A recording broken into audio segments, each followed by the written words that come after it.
Wednesday morning. Got a few things to button up on the Cuda. Let's turn it around. Got the whole back put together.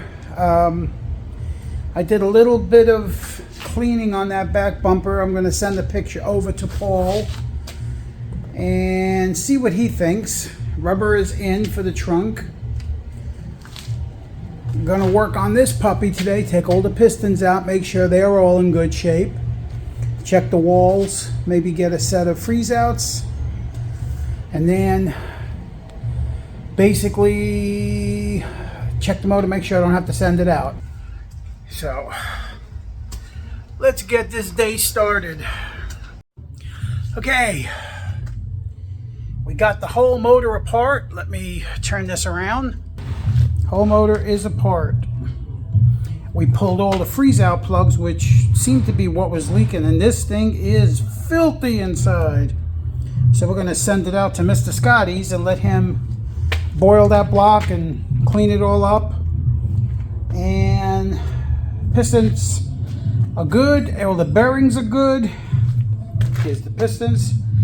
Got all the bearings out, all the mains out.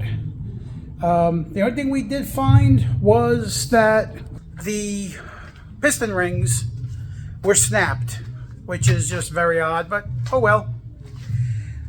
Now, let's turn it. This puppy is giving us all kinds of fucking crazy crap.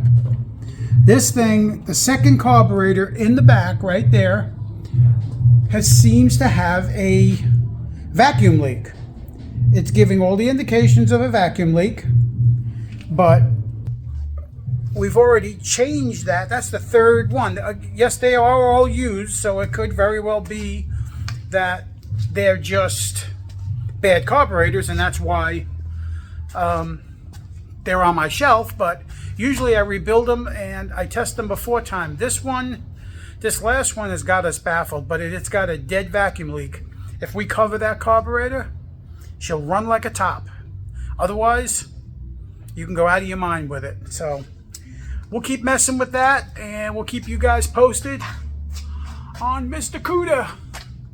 We did take it out for a run, and I'll attach that video to the end of this one. Hopefully it will play on here. I think it's a vertical video, not a horizontal. But okay, guys, like and subscribe, and we'll see you guys tomorrow. Take it easy.